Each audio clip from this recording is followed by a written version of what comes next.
भूर्भुवः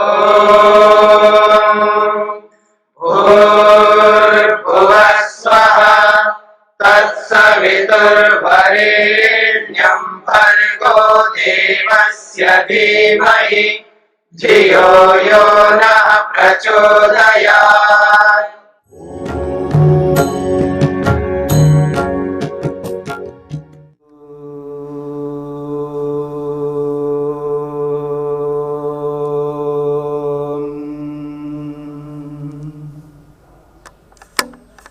कैवल्यपाद के 33वें सूत्र को लेकर के विचार कर रहे हैं। सूत्र है क्षण प्रतियोगी परिणाम अपरांत निर्ग्राह्य क्रमः।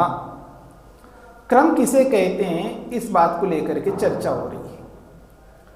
क्षणों के पीछे पीछे चलने वाला अथवा परिणाम की समाप्ति पर ज्ञान जिसका हो रहा होता है, परिणाम की समाप्ति पर जिसका बोध हो रहा होता है, उसका नाम क्रम है। अर्थात एक क्षण बीत जाता है और अगला क्षण आ जाता है, फिर अगला क्षण बीत जाता है, फिर उससे अगला क्षण आता है। तो एक के बाद दूसरा, दूसरे के बाद तीसरा, तीसरे के बाद चौथा, तो एक के बाद एक, यानी पूर्व का हटना और अगले का आना, फिर अगले का हटना, फिर उससे अगले का आना, ये जो स्थिति है इसी को क्रम के रूप में कहा जा रहा है। तो इसी बात को लेकर के हम आगे बढ़ रहे थे। एक प्रसंग आया था कि नित्य किसे कहते हैं। तो उन्होंने कहा नित्य दो प्रकार का होता है, एक कूटस्थ नित्य है और एक परिणामी नित्य है। फिर यहां पर स्पष्ट किया गया है कूटस्थ नित्य कौन होता है, तो कहा जो पुरुष है, आत्मा है, वो कूटस्थ नित्य है। और परिणामी नित्य कौन होता है, तो कहा सत्व रज तम, ये परिणामी नित्य है। ये दो बातें कही। फिर जो नित्य बोल रहे हो वो नित्य होता कैसे, तो नित्य की परिभाषा करते हुए यहां पर एक बात स्पष्ट की है, यस्मिन परिणम्यमाने तत्वम न विहन्यते तन्नित्यम। जिसके परिवर्तित होने पर, जिसका स्वरूप एक प्रकार से बाहर का स्वरूप बदल रहा है, ऐसा आप कह सकते हैं।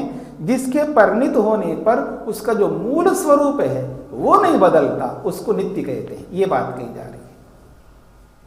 मूल स्वरूप बदलता नहीं है, फिर भी वो परिणामी है, ये कैसे समझ में आए। एक बहुत बड़ा प्रश्न है कि आखिर उसको आप नित्य भी कह रहे हो, बदलने वाला भी कह रहे हो, और उसका मूल बदलता नहीं, ये भी कह रहे हो। ये समझने वाली बात है। मैं उदाहरण दे रहा था आपके सामने कि मान लीजिए दो सूक्ष्म तत्व है अणु के रूप में, चाहे वो परमाणु के रूप में लीजिएगा, तो दो परमाणु हैं, तो एक परमाणु अपने निज स्वरूप में जैसा वैसा है, दूसरा भी वैसा ही है। अब दोनों को इकट्ठा करना, दोनों को पास पास में रखना, तो वो दोनों को पास पास में रखना, और पास पास में रहते हुए भी तो दोनों अलग अलग हैं, लेकिन उसको इतने पास में लाते हैं। ये उनको पास में लाने की एक ऐसी क्षमता है, एक उसके अंदर एक ऐसी कला है, उनको बिल्कुल संगठित कर देता है, उन दो को एक बना देता है। फिर दो को एक बना दिया है तो तीसरे को ला करके भी तीन को मिला करके फिर एक कर लो, फिर चार परमाणुओं को आपस में मिला करके एक कर लो। ऐसे अनेकों परमाणुओं को इकट्ठा कर करके उनको इतना संगठित करते हैं, इसको दर्शन की भाषा में कहा संघात। तो जो अलग अलग परमाणु हैं, जो अलग अलग मूल तत्व हैं, मूल तत्व तो मूल तत्व के रूप में वैसा का वैसा रहेंगे, लेकिन उनको ऐसा संगठित किया जाता है, उनको ऐसे पास पास में लाया जाता है। यह कर्ता का कौशल है कि जिसको आप कहते हैं निर्माता कहते हैं, चाहे वो सृष्टिकर्ता के रूप में समझ लीजिएगा, या वो मकान बनाने वाले के रूप में समझ लीजिएगा, और वो घड़े बनाने वाले के रूप में समझ लीजिएगा, या वो वस्त्र बनाने वाले के रूप में समझ लीजिएगा। जो कोई भी जिन मूल तत्वों को लेकर के एक इकाई के रूप में, एक नया नूतन कार्य के रूप में जो प्रस्तुत करता है, आखिर वो करता क्या है?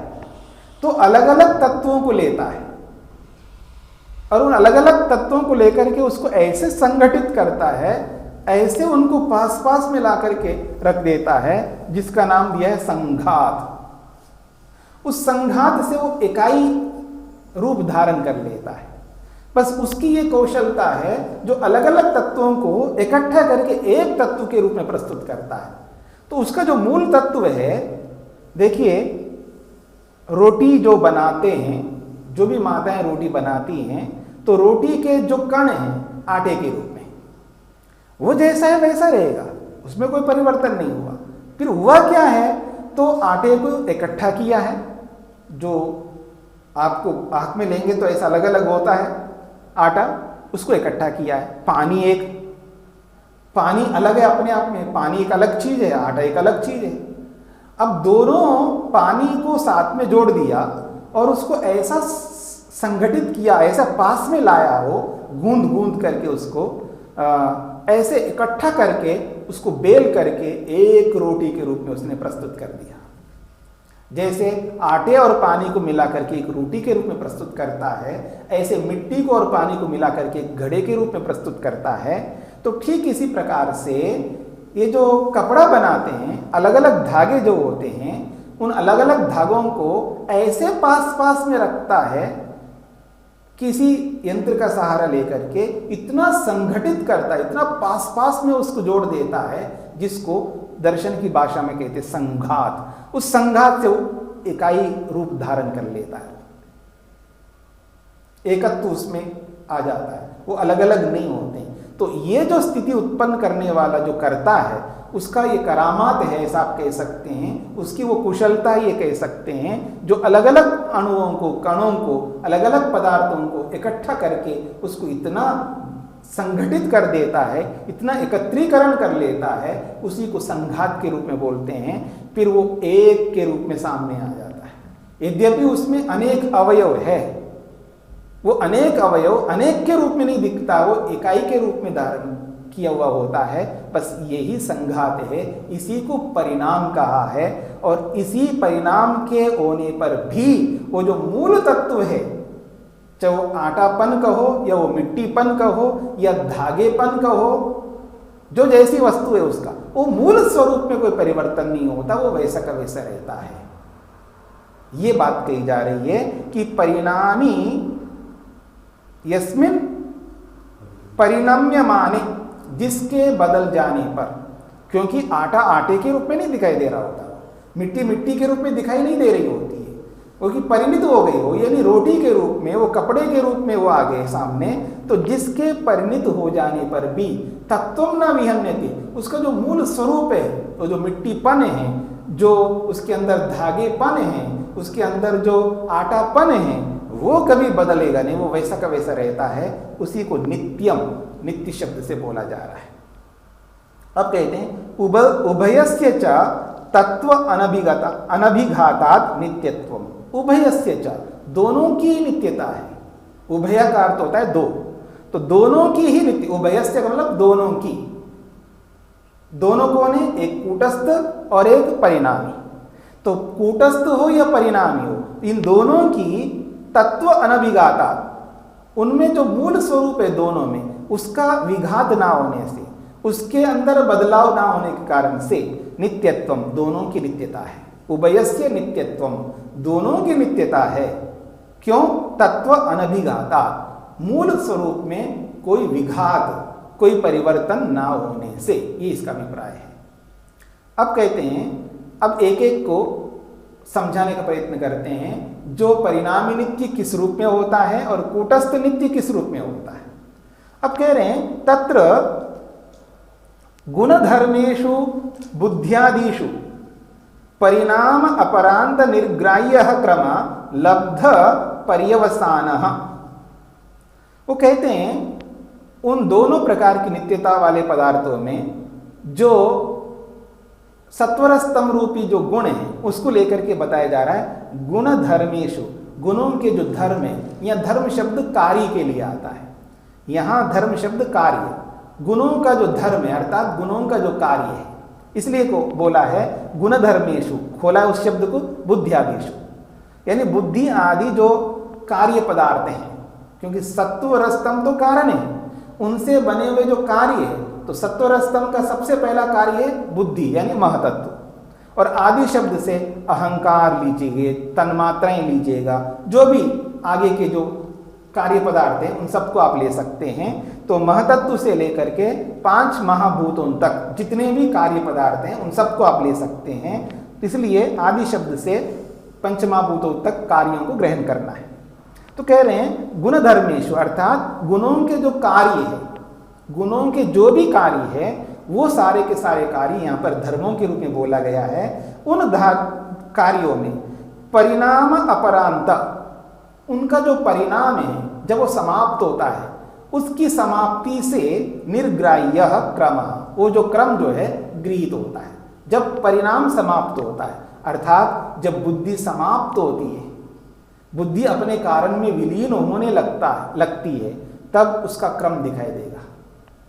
जब महतत्व अपने कारण में विलीन होने लगता है तब उसका क्रम दिखाई देगा। मन जब अपने कारण में विलीन होता है तब उसका क्रम दिखाई देगा। तन्मात्राएं जब अपने कारण में विलीन होती हैं तब उसका क्रम दिखाई देगा। और पंचमाभूत अपने कारणों में जब विलीन होने लगते हैं तब उसका क्रम दिखाई देगा। यह है परिणाम अपरांत, परिणाम की समाप्ति से निर्ग्राह्य क्रम, तब उस क्रम का ग्रहण होता है।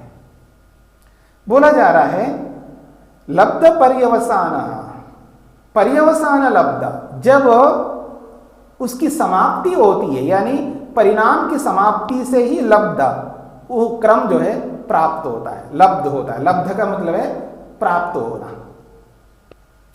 फिर कह रहे नित्येषु धर्मीषु गुणेषु अलब्ध पर्यवसान, लेकिन जो नित्य गुण है ये तो परिणामों की समाप्ति पर वो क्रम हमें लब्ध होता है, प्राप्त होता है। लब्ध का मतलब प्राप्त। लेकिन जो सत्वरजतम, सत्वरजतम के रूप में, सत्वरजतम सत्वरजतम के रूप में, अब कार्य रूप में नहीं आ रहे, लेकिन उसमें भी क्रम है, उसमें भी क्रम है। लेकिन वो कहा जा रहा है कि गुणेषु अलब्ध पर्यवसान, गुणों में पर्यवसान के ना होने पर ही वहां पर क्रम होता है, पर वो लब्ध नहीं होता, यानी वो दिखता नहीं है।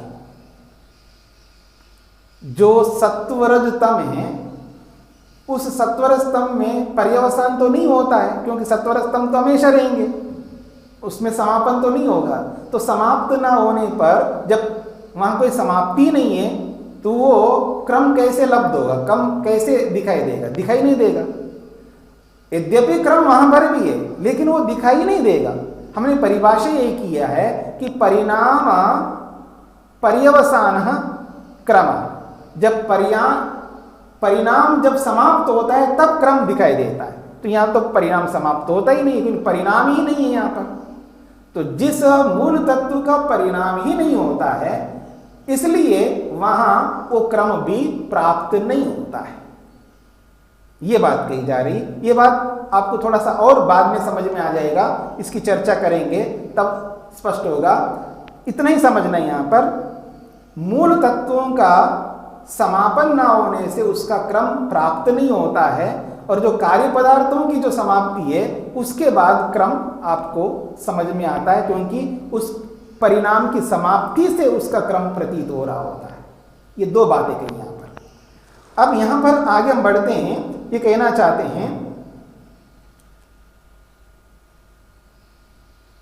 कूटस्थ नित्येषु स्वरूप मात्र प्रतिष्ठेषु मुक्त पुरुषेषु स्वरूप अस्तिता अलब्ध पर्यवसान,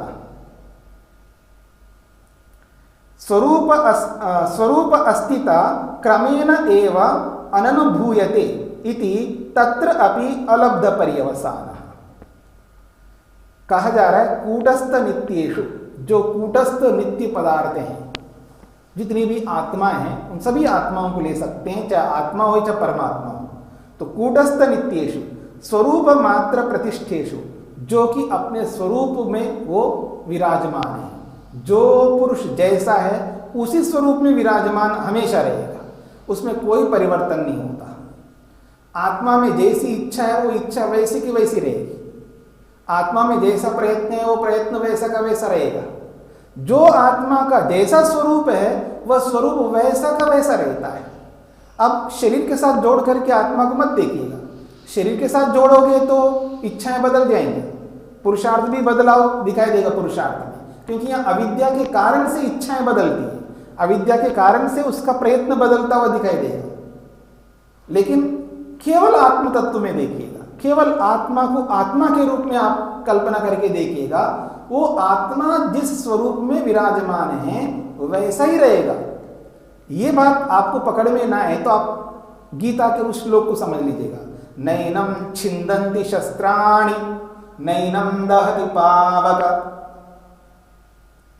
शस्त्र उसको काट नहीं सकते आत्मा को, अग्नि उसको जला नहीं सकती है, पानी उसको गीला नहीं कर सकता, वायु उसको सुखा नहीं सकता। आत्मा तो अच्छेद्य अभेद्य है, वो जैसा है वैसा ही रहेगा, उसमें कोई चेंज बदलाव नहीं आ सकते, वो अपरिणामी है। तो आत्मा का स्वरूप जैसा ही वैसा ही रहेगा। तो इसी बात को कहा जा रहा है कि कूटस्थ जो नित्य पदार्थ हैं वो स्वरूप मात्र प्रतिष्ठेषु, वो अपने निज स्वरूप में विराजमान है, वो जैसे वैसे रहेंगे, उसमें कोई बदलाव नहीं हो सकता। वो कौन है? मुक्त पुरुषेषु। अगर आप मुक्त पुरुष आप लेंगे, जो मुक्ति में रहने वाले पुरुष आप लेंगे, उसमें तो कोई अविद्या ही नहीं है। अविद्या तो शरीरधारी व्यक्ति में होती है।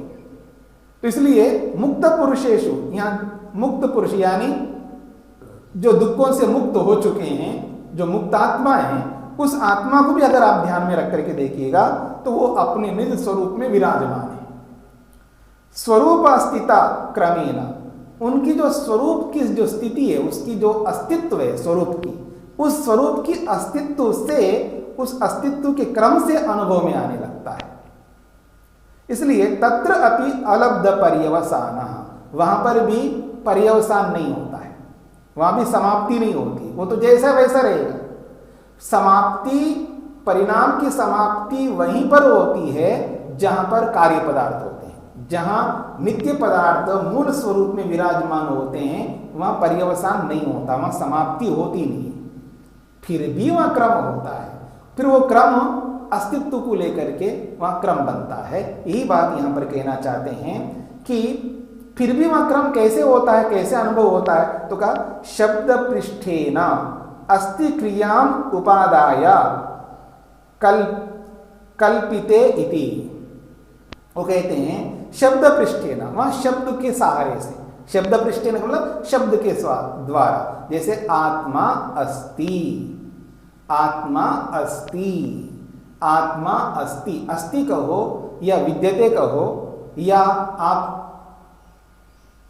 और कोई क्रियापद ऐसा हो जो इसके साथ आप जोड़ करके बोल सकते हैं। तो वर्तते, तो अस्ति कहो, वर्तते कहो, विद्यते कहो या भवति कहो, ये सब अस्तित्व के बोध को कराने के लिए क्रियापद है। तो कहा जा रहा है आत्मा है, फिर आप यही बोलेंगे हाँ आत्मा है, आत्मा है, एक बार बोलो, दूसरी बार बोलो, तीसरी बार बोलो, तो ये जो अस्ति है, ये जो अस्तित्व का बोध कराने वाली जो क्रिया है, उस क्रिया रूपी शब्द के माध्यम से ही उसका क्रम हमें समझ में आता है। तो शब्द के सहारे से उसका अस्तित्व का बोध जब तक होता रहेगा तब तक आत्मा का क्रम चलता रहेगा। तो ये उसके अस्तित्व की कल्पना उस क्रिया शब्द से कर लेते हैं। वर्तते रूपी क्रिया शब्द हो या भवती रूपी क्रिया शब्द हो या विद्यते रूपी क्रिया शब्द हो, या हिंदी में बोलेंगे तो है, आत्मा है। हाँ जी, वहां कोई आत्मा है, बस ये जो है ये क्रिया ही हमको उसके क्रम का बोध करवा रहा है, ये माना जाएगा। तो अस्तित्व रूपी जो क्रियापद है, उस क्रियापद के कारण से हमें कल्पना से पता लगता है कि ये आत्मा का क्रम है। और वो जो क्रम का जो बोध हो रहा है हमको उसके अस्तित्व के माध्यम से, यानी अस्तित्व को अभिव्यक्त करने वाला जो क्रियापद है उसके माध्यम से हमको उसका क्रम पता लगता है। अगर उस क्रियापद को हटा के देखें तो वहां पर वो क्रम हमें उपलब्ध नहीं हो पाएगा। यही बात यहां पर कही जा रही है।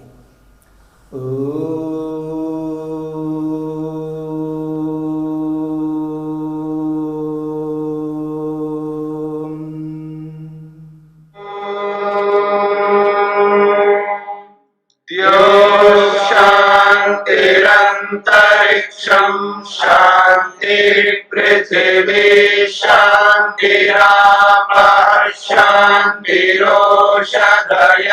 शान्तिः वनस्पतयः शान्तिर्विश्वे देवाः शान्तिर्ब्रह्म शान्ति सर्वं शान्ति शान्तिरेव शान्ति क्षमा शान्तिरेधि।